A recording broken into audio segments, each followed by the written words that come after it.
الله وبركاته.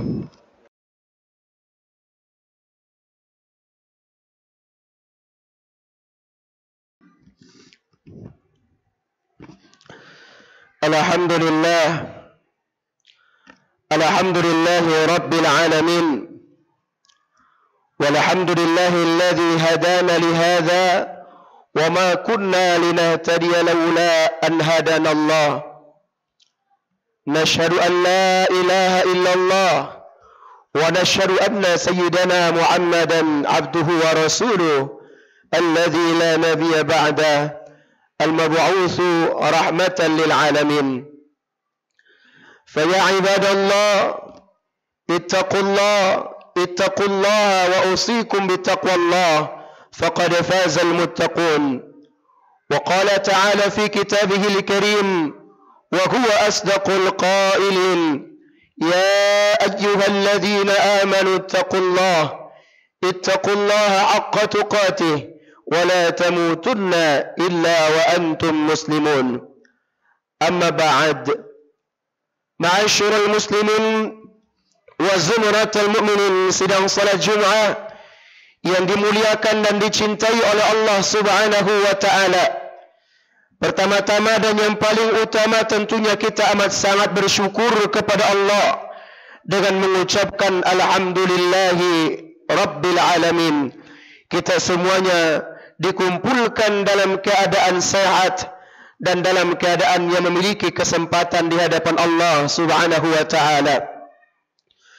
Nabi SAW pada tiap kali ia berdiri di hadapan para sahabatnya, tiap kali ia berdiri di hadapan orang-orang yang ia cintai dan yang mencintainya, tak pernah Nabi lupa dan luput untuk selalu mengingatkan untuk umat bahawa hal yang paling sering kali terlalaikan dalam diri kita adalah nikmat kesehatan dan nikmat kesempatan.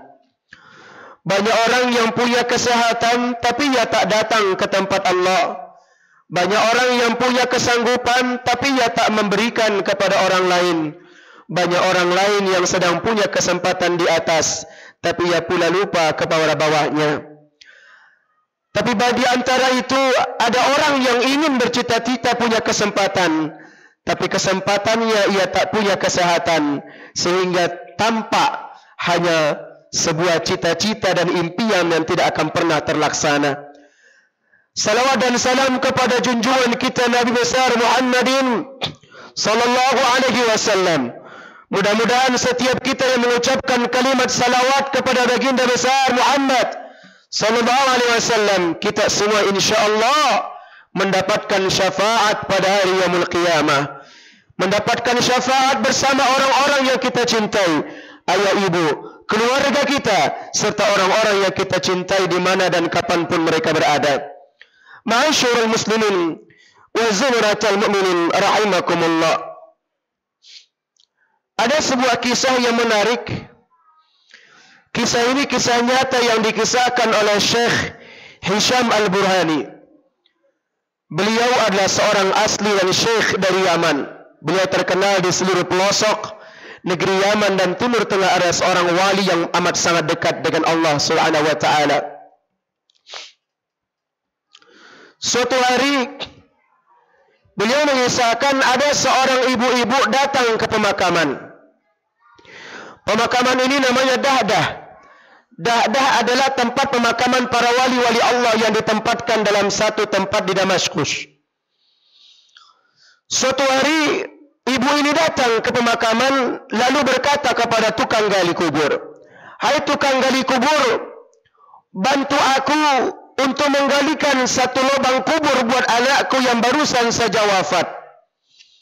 Si tukang gali kubur bertanya, "Baiklah ibu, tapi izinkan aku bertanya, kira-kira sebesar dan seusia apa yang meninggal ini?" Si ibu menjawab, "Usianya baru di antara 14 ke 15 tahun, wahai bapa." "Baiklah, kalau begitu tidak lebih dari 2 meter. Ya.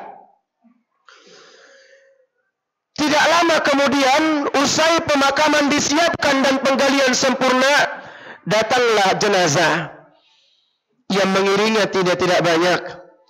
Tampak dari kejauhan hanya orang-orang terdekatnya saja. Tidak ada yang mewah dari yang pemakaman yang akan dibawa. Tidak ada sirene yang membawa dengan rombongan yang begitu besar. Bahkan tidak tampak bahwa ini adalah sosok jenazah yang akan dimakamkan dari orang-orang tercinta. Biasa saja. Sangat tidak terkenal di bumi Allah. Sesampainya di pemakaman, seorang dari keluarganya berkata, "Wahai penggali kubur, masuklah engkau lebih dulu ke dalam. Engkaulah yang akan menerima, kami yang akan mengangkat jenazah ini dari atas." Si penggali kubur mengatakan, "Siap." Sesampainya ia ke bawah, ia berkata, "Tunggu sejenak, saya akan cek lebih dahulu liang lahatnya sudah paskah untuk dia atau belum, karena saya tak sempat mengukurnya." Ia turun ke bawah, ia cek liang lahatnya, ia intip liang lahat yang sedikit itu.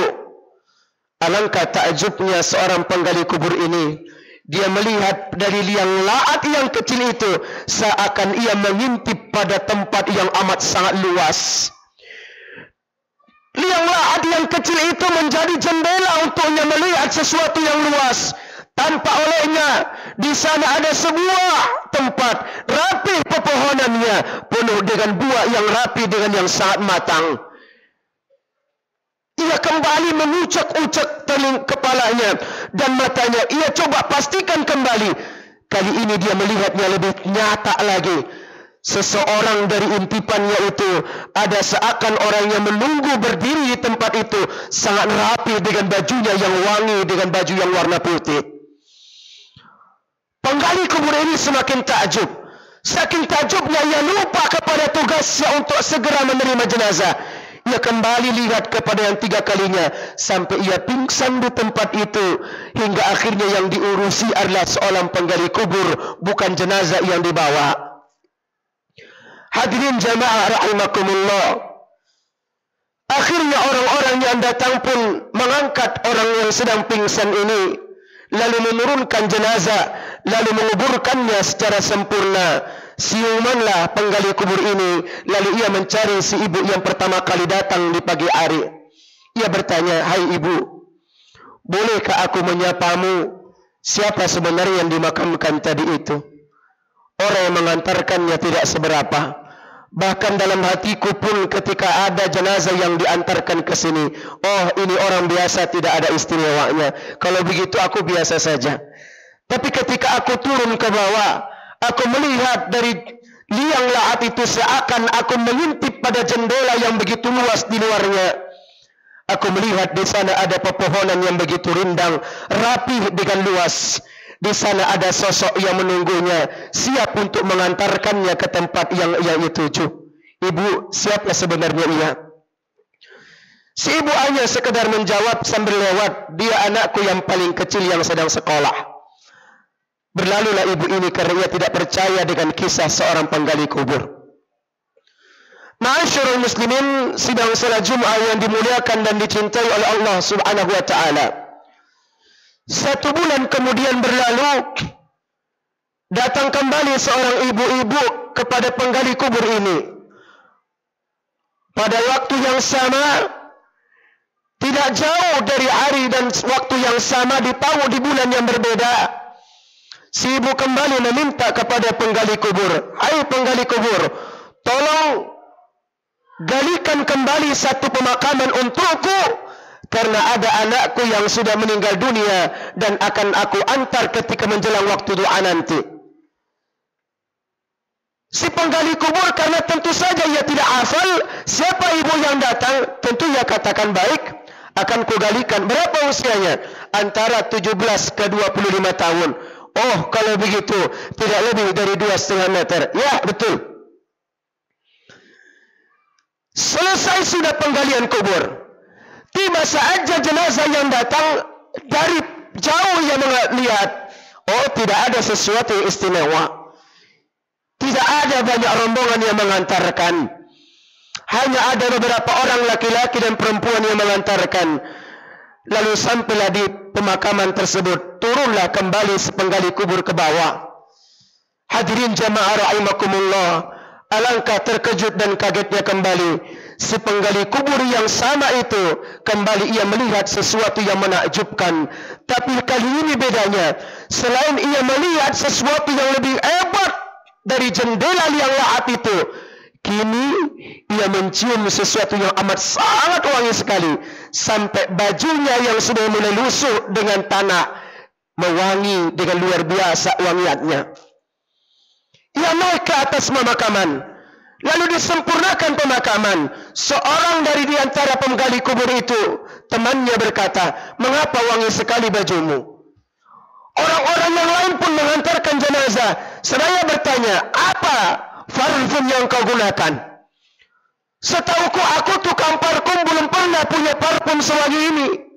Apa yang kau lakukan?" Penggali kubur menjawab, "Ini adalah kedua kali aku melihat sesuatu menakjubkan pada liang lahat ya seseorang.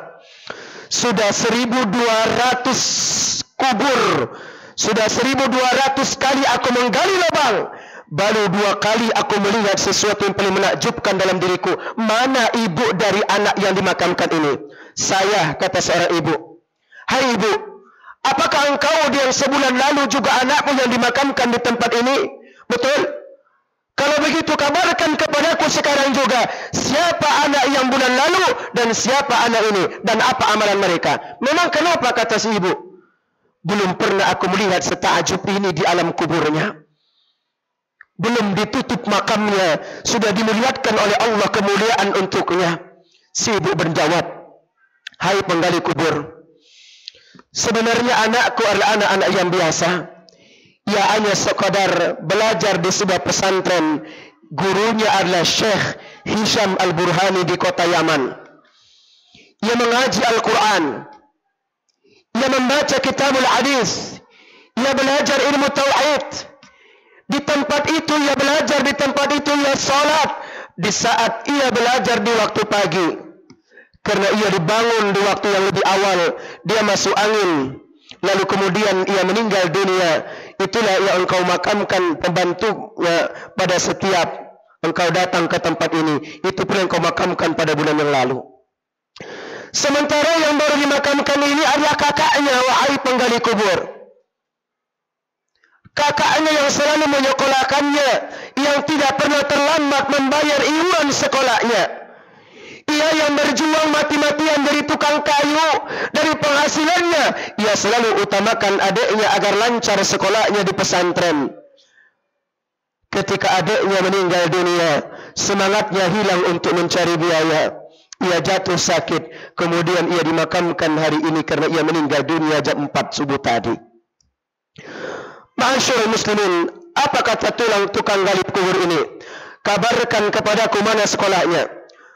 Kata si ibu, "Pergilah ke sebuah masjid dan ma'had namanya At-Taubah, persis di tengah kota Yaman, namanya Sana'a.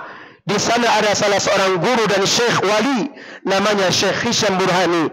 Tanyakan kepadanya bagaimana ia kok mendapatkan kemuliaan ini." Hadirin jamaah rahimakumullah. Tidak lama berselang cerita itu, ia tinggalkan pemakaman. Ia cari Syekh Hisham Burhani, lalu ia menyapa kepada Syekh ini, "Hai Syekh, aku ingin mengatakan kepada engkau, muridmu telah diterima oleh Allah. Muridmu dimuliakan oleh Allah." Kata Syekh Hisham Burhani, "Jangan lanjutkan ceritamu. Sungguh aku telah mengetahui apa yang engkau akan tanyakan, dan aku telah mengetahui bagaimana anak muridku itu. Dia adalah seorang yang pelajar, tidak pernah mencampur adukan kepentingan belajarnya dengan urusan dunia. Ketika ia masuk masjid, ia tidak menggunakan handphone. Ketika ia masuk ke masjid, ia tidak menggunakan mencampur aduskan urusan dunia. Ketika ia datang ke masjid, ke rumah Allah, dia muliakan rumah Allah dalam keadaan bersuci. Dia datang ke rumah Allah dalam keadaan solat, lalu ia duduk. Ia tak bercerita tentang cerita dunia di masjid Allah. Ketika ia datang belajar di hadapanku, ia paham atau tidak paham, ia tetap hormat kepada guru-gurunya dan kepada aku. Aku salut kepada muridku itu karena tidak biasanya dengan murid yang lain. Aku tidak heran bila ia mendapatkan kemuliaan di alam kuburnya." Sementara kakaknya, wahai tukang gali kubur, aku mengenalnya lama. Sejak adiknya sekolah di tempat ini, kakaknya adalah orang pertama kali yang selalu memberikan bayaran yang tidak pernah terlambat. Setiap kali ia memberikan bayaran, ia titipkan doa kepada aku dan kepada seluruh guru-gurunya. Titipnya apa? Hai tukang gali kubur. Ia titipkan, hai guru, ajarkan kepada adikku tentang agama Allah, agar ia bersungguh-sungguh dan memanfaatkan kesempatannya. Satu. Yang kedua, hai guru, aku titipkan kepada engkau dan kepada adikku, mohon bila ada sesuatu yang kurang dari biaya adikku, jangan sampaikan kepada adikku, tapi sampaikan kepadaku. Aku tidak ingin mengganggu adikku dengan biaya bagaimana ia belajarnya. Ma'asyiral muslimin wa zumratal mu'minin rahimakumullah. Akhirnya tukang gali kubur ini ia tidak lagi mau bekerja sebagai penggali kubur. Ia mengikrarkan dirinya dan bertaubat kepada Allah. Lalu dia mohon kepada Syekh Hisham Al-Burhani agar menerimanya sebagai seorang murid. Yang akhirnya ia pun mengikuti jejak anak yang telah meninggal di sebulan lalu itu. Sampai akhirnya usia mulai belajarnya 40 tahun. Di usianya 50 tahun ia menjadi seorang ahli agama. Namanya dikenal dengan Abdurrahman Al-Haffar. Yang cucu-cucu dan cicitnya ada beberapa orang di Indonesia yang bergelar ujungnya adalah Al-Haffar. Mereka orang-orang saleh. Ma'asyiral muslimin wa zumratal mu'minin rahimakumullah. Kisah yang disampaikan dan diungkap oleh Al-Khatib tadi adalah nasihat buat diri sendiri dan kita semuanya. Setiap ayah yang ada di tempat ini punya perjuangan dan seni perjuangannya masing-masing menyekolahkan anaknya. Setiap ibu dan setiap ayah, mereka punya seni perjuangan masing-masing. Betapa beratnya medan untuk mencari nafkah buat anak yang sekolah, buat istri yang harus membantu anaknya belajar. Hadirin, busyra lakum ayyuhal aba. Kata Syekh Hisham Al-Burhani, kabar gembira buat setiap orang yang mencari nafkah buat anak yang sekolah. Ingatkan mereka untuk takwa kepada Allah. Mencari nafkah, kata Syekh Hisham Al-Burhani, buat orang-orang sekolah sama seperti nilai jihad di hadapan Allah Subhanahu wa ta'ala. Maka jangan pernah merasa gelisah, merasa pelit dan kikir ketika anak butuh untuk kebutuhan sekolah. Tapi jangan pelit dan medit dan bakhil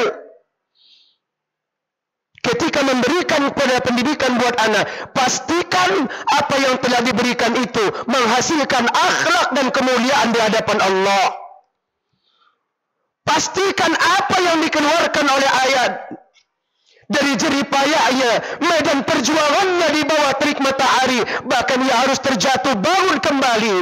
Pastikan apa yang diberikan kepada anak itu menghasilkan tauhid yang baik di hadapan Allah Subhanahu wa ta'ala. Bukan menghasilkan nilai religius yang tidak baik. Bukan menghasilkan nilai matematika yang tinggi tanpa akhlak. Bukan menghasilkan teknolog tanpa agama.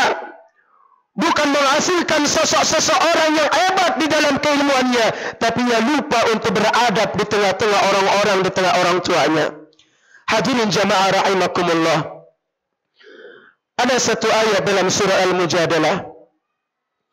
Allah Subhanahu wa ta'ala berfirman, Yarfa'illahu alladhina amanu minkum walladhina utul ilma darajat.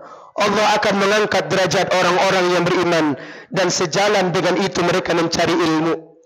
Dan siapa orang yang membantu seseorang untuk mendapatkan ilmu agama Allah, maka baginya pahala yang sama sebagaimana orang yang belajar itu melakukan kebaikan.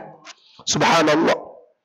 Ma'asyiral muslimin wa zumratal mu'minin rahimakumullah.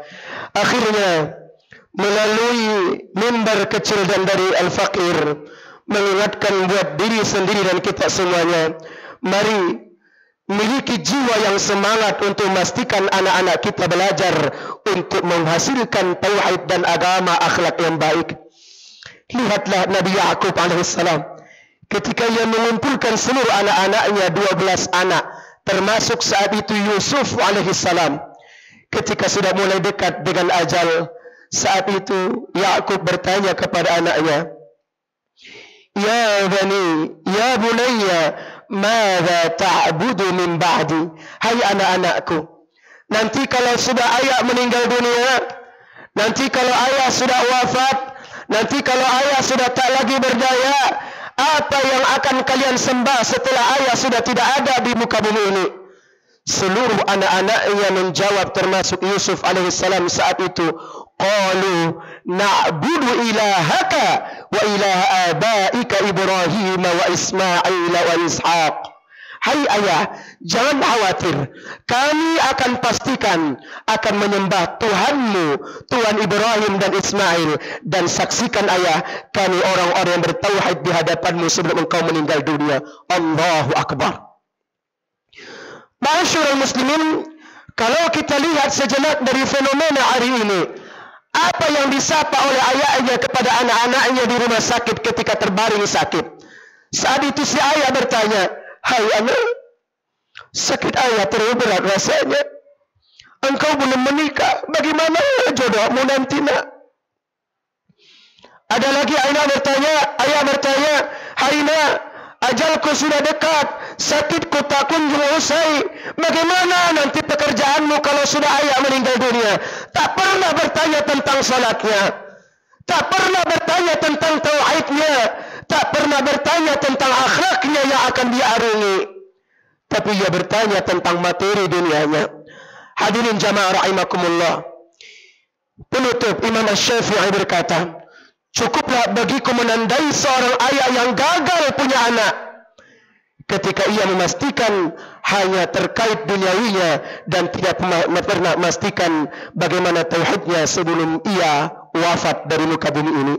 Barakallahu li wa lakum fil Qur'anil 'azim wa nafa'ani wa iyyakum bima fihi min al-ayati wa dhikril hakim wa taqabbala minni wa minkum tilawatahu innahu huwal ghafurur rahim.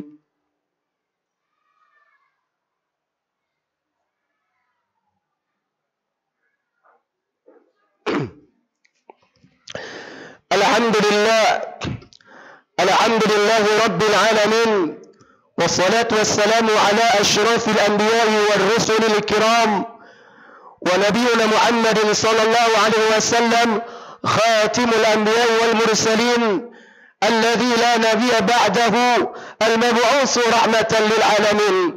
Faqala ta'ala fi kitabihi al-karim, ya ayyuhalladzina amanu ittaqullaha haqqa tuqatih wa la tamutunna illa wa antum muslimun. Hadirin sidang salat Jumat yang dimuliakan dan yang kesekian kali duduk di rumah Allah ini, yang tentu esok atau lusa kita tak pernah bisa memastikannya kembali. Bersyukur kita kepada Allah, kita diberikan kesempatan dan kesehatan.